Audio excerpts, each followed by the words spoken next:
बच्चों, आज के वीडियो में हम कुछ कॉम्पिटिटिव एग्जाम से संबंधित क्वेश्चंस लेके आए हैं जो कि linear equation in one variable पर हैं, यानी एक चर में रैखिक समीकरण पे। पहला क्वेश्चन है। इनको क्वेश्चन को देख के आप थोड़ा वो नहीं हुइएगा क्योंकि काफी बड़े से लग रहे हैं, लेकिन ऐसा है नहीं। एक स्टीमर दो बंदरगाहों के बीच, बहुत ध्यान से इसे पढ़ना है तो आपको समझ में आ जाएगा कि करना क्या है। एक स्टीमर दो बंदरगाहों के बीच की दूरी बहाव की दिशा में, ध्यान दीजिए, जब अगर कोई धारा बह रही है, अगर इस डायरेक्शन में बह रही है और उसी दिशा में कोई चीज चल रही है तो स्पीड उसकी बढ़ जाएगी। लेकिन अगर धारा इस तरफ बह रही है और आप विपरीत दिशा में चल रहे हो, ठीक है, तो क्या होगा, आपको ज्यादा स्पीड आपकी कम होगी क्योंकि फोर्स लगेगा अपोजिट डायरेक्शन में, आपको पीछे खींचेगा, तो आप जो स्पीड है आपकी वो कम हो जाएगी। तो अगर धारा की दिशा में बह रहा है तो फिर स्टीमर चल रहा है तो वो 4 घंटे में दूरी तय कर लेता है दो बंदरगाहों के बीच की। लेकिन अगर बहाव की विपरीत दिशा में चल रहा है तो उसे ज्यादा टाइम लगेगा। ठीक है, मैंने अभी जो इसे बताया, 5 घंटे में तय करता है। यदि धारा का बहाव 2 किलोमीटर प्रति घंटा हो तो पानी में स्टीमर की चाल पूछी है। देखिए, चाल पूछी है। देखिए, धारा के दिशा में, तो अगर मान लेते हैं कि माना स्टीमर की चाल क्या है, चाल ये मान लेते हैं हम x किलोमीटर प्रति घंटा है। ठीक है, अब देखिए, अगर वो एक आपने फॉर्मूला पढ़ा है, चाल बराबर दूरी बटे समय, वो यहां पर लगेगा, दूरी बटे समय। डिस्टेंस दो बंदरगाहों के बीच की बिल्कुल सेम है, ठीक है, आपको पता ही है। तो दूरी आपको जो डिस्टेंस दी है वो दोनों ही कंडीशन में सेम है। तो दूरी बराबर क्या हो जाती है, चाल गुणा समय। पहले में स्पीड, ठीक है, और समय कितना था, तो देखिए, अगर धारा के साथ साथ चल रहा है तो क्या होगा, अगर धारा के बहाव, धारा का बहाव है 2 किलोमीटर प्रति घंटा, तो जब धारा की दिशा में चल रहा है तो जो उसकी स्टीमर की चाल है उसमें इस धारा की चाल जुड़ जाएगी। और समय कितना लग रहा है, 4 घंटा। तो ये डिस्टेंस हो गई, इतने किलोमीटर। ठीक है, अब दूसरी कंडीशन में देखिए, ये फर्स्ट कंडीशन, जब वो धारा की दिशा में चल रहा है, धारा की दिशा में, तो क्या होगा, देखिए, चाल में धारा वाली चाल जो है, जैसे पानी की जो चाल होती है, स्पीड होती है जिससे वो बहता है, तो वो जो है वो जुड़ जाएगा इसमें। ठीक है, अब धारा के सेकंड कंडीशन देखिए, धारा के विपरीत जो डिस्टेंस वो तय कर रहा है, वो दूरी क्या है, वो दूरी भी चाल गुणा समय करेंगे, उसमें क्या होगा, ये घटेगी। ठीक है, तो एक्स, उस स्टीमर की चाल तो सेम है, मगर उसमें से ये जब धारा के विपरीत जा रहा है तो ये 2 किलोमीटर पर आवर जो धारा की बहाव है वो घट जाएगा। गुणा समय कितना लग रहा है, 5। डिस्टेंस सेम है क्योंकि दो आपके बंदरगाह हैं, उनके बीच ही में ये हो रहा है, तो डिस्टेंस सेम है, तो इन दोनों को ही हम क्या करेंगे, बराबर रख दीजिए। तो x+2 multiplied by 4 equal to x-2 multiplied by 5। इसको जब खोलेंगे तो यहां आ जाएगा 4x+8, और यहाँ क्या हो जाएगा, 5x-10। अब ये 10 जो इस तरफ जाएगा तो प्लस का हो जाएगा, 10+8 बराबर क्या हो गया, यानी 18। और यहाँ हो गया 5x-4x। इसका मतलब क्या हो गया, इससे x बराबर कितना निकला है, 18। 18x क्या, किलोमीटर प्रति घंटा। ये किसकी चाल है, स्टीमर की। हो गई कि नहीं हो गई, आपने यही तो मानी थी स्टीमर की चाल। तो इस तरह से निकलना है, ये बात को ध्यान में रखना है। जब आप धारा के साथ, जैसे नदी में जो पानी बह रहा है या कहीं पे भी, तो उसकी दिशा में चल रहे हो तो आपकी चाल और उसकी चाल दोनों, जो पानी की स्पीड है वो जुड़ेगी, और अगर विपरीत दिशा में चल रहे हो तो घटेगी। तो ये भी चीज को ध्यान में रखना है। किसी संख्या को, अब देखिए, आसान था क्वेश्चन, जितना आपका क्वेश्चन बड़ा नहीं उससे कम में ही आंसर आपका आ गया। ठीक है, किसी संख्या को पहले 5 से, तो मान लीजिए संख्या x है, 5 से और बाद में 6 से गुणा, तो पहले हमने 5 से कर दी, फिर 6 से गुणा कर दी, करके 3 से भाग दो, तो क्या किया, भाग 3। उसके बाद वही संख्या घटा दो, -x, क्योंकि x ही तो मानी थी हमने संख्या। भाई देखिए, किसी संख्या को तो माना संख्या x है, x को पहले 5 से भाग दो, 5 से गुणा करो, है ना, पहले 5 से गुणा करो, बाद में 6 से गुणा करो, फिर 3 से भाग दो, फिर उसी संख्या को घटा दो, यही तो लिखा है। इतना हमने कर लिया। यदि परिणाम 36 आए इसका मतलब बराबर 36, काम खत्म। तो आपको ये इक्वेशन मिल गई कि नहीं मिल गई। अब इसको सॉल्व कर लेना है। तो आप बॉड मास को ध्यान में रखोगे, पहले क्या करोगे, भाग। भाग करने में क्या करोगे, 5 गुणा 6, भाग को गुणा में बदलने के लिए क्या कर देते हैं, अंश को हर में, हर को अंश में। इसका हर कितना है, 1, तो उल्टा कर दो, 1/3 हो जाएगा। अब -x बराबर 36, ठीक है।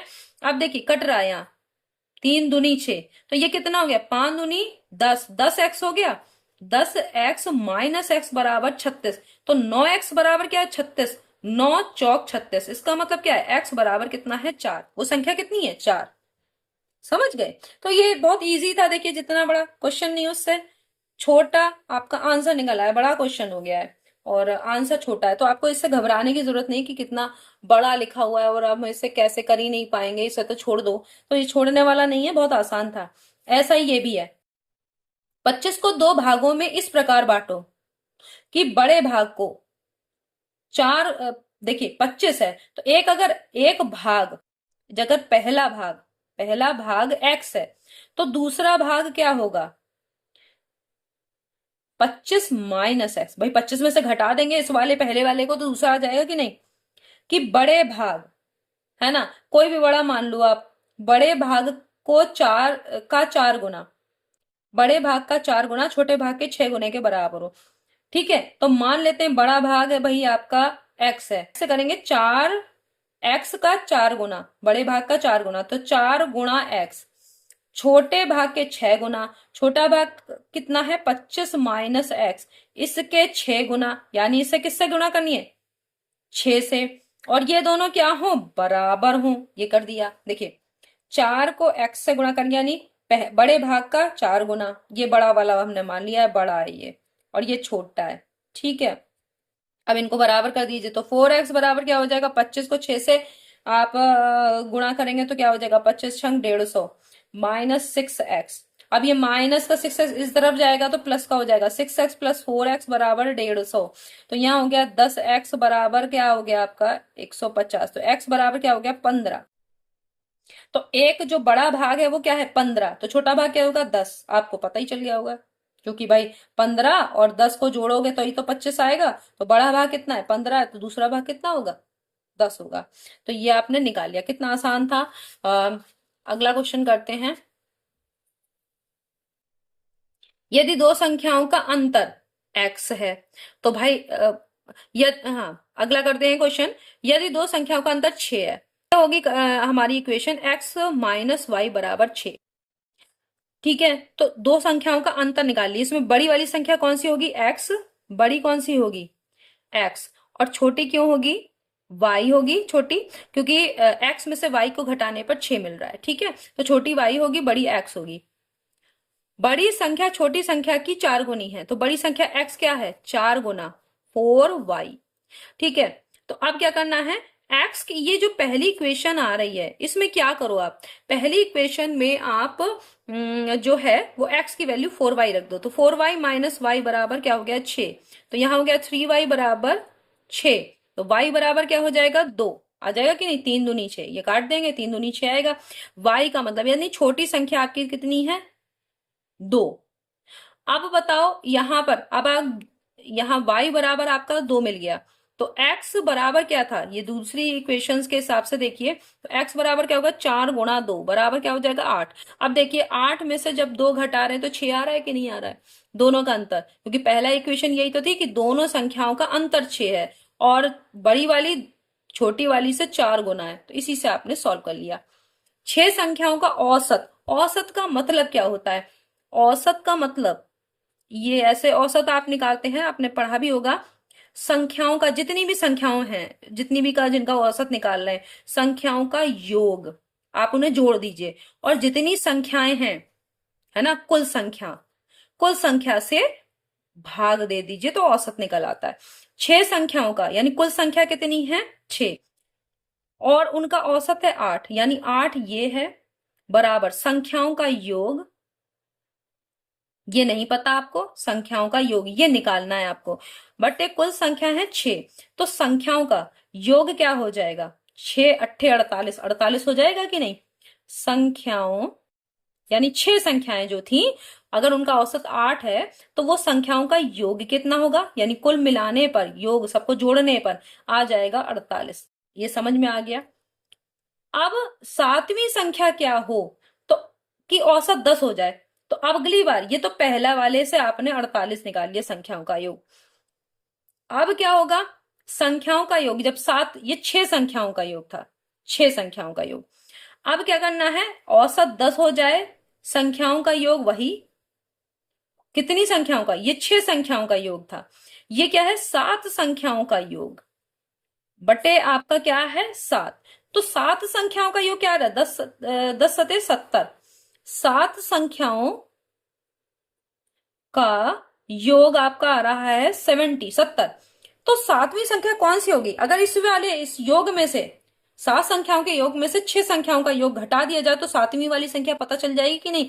तो आप क्या करिए, 7वीं संख्या क्या होगी, इसमें से 70 माइनस 48 कर दीजिए। अब कितना हो जाएगा, 22 हो जाएगा कि नहीं हो जाएगा, क्योंकि इसमें देखिए जोड़ते हैं तो 70 ही आ रहा है कि नहीं। तो 7वीं संख्या 22 होगी। इस तरह से हो गया।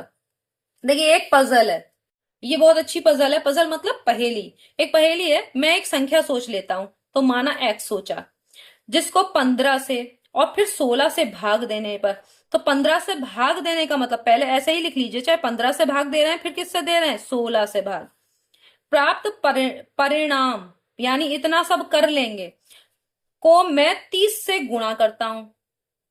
भाई देखिए है ना, परिणाम को 30 से गुणा कर दी। अब सोची गई संख्या इसमें से घटा दूं, तो घटा दीजिए। क्या सोचा था, x सोचा था, घटाने पर उत्तर -7 आता है, तो यानी बराबर -7। इस सूचना के आधार पर समीकरण बनाओ। बन गई समीकरण आपकी। देखिए मैंने एक संख्या सोची, ये लिखा था, उसमें पहले 15 से भाग दिया, फिर 16 से भाग दिया, प्राप्त जो परिणाम आया उसको 30 से गुणा करी, फिर सोची संख्या को घटाया, तो क्या आया, -7 उत्तर। तो यह आपका बन गया। अब देखिए, भाग को गुणा में बदलने के लिए 1/15, ये भी क्या हो जाएगा, 1/16 गुणा 30 माइनस x बराबर -7। 15 दूना 30, 2 अट्ठे 16, हो गया कि नहीं हो गया। तो यहां हो गया x बटे, इस वाले पूरे में देखिए x/8 माइनस x बराबर -7। अब देखिए यहाँ एलसीएम 8 आएगा, यहाँ के नीचे 1 है, तो यहाँ पे केवल x बचेगा, और 1 अठे 8, 8 से x ही गुणा करेंगे तो क्या आ जाएगा, 8x बराबर -7। अब देखिए यहाँ पर इस तरीके से होगा। यहाँ आप क्या कर रहे हैं, इसमें से माइनस के 8x में से x प्लस का घटाएंगे तो माइनस के 7x बचेगा, बटे 8 बराबर -7/1। -7 से -7 इधर कट जाएगा, यहाँ 1 बचेगा, तो x की वैल्यू कितनी आ गई, 8। तो आपने जो सोची संख्या थी वो कितनी थी, 8। तो आपको इस तरीके से इसकी वैल्यू पता चल गई। तो ये एक पजल थी और अच्छे हैं, देखिए अलग तरीके के क्वेश्चंस हैं। मैं इसीलिए बहुत तरीके के क्वेश्चंस लेके आती हूँ कि आप जो है इस पर linear equation in one variable पर अगर कोई भी क्वेश्चन आता है, किसी भी तरह का क्वेश्चन आता है, तो आप झट से उसे कर लें। नेक्स्ट वीडियो में हम फिर मिलते हैं, तब तक के लिए धन्यवाद।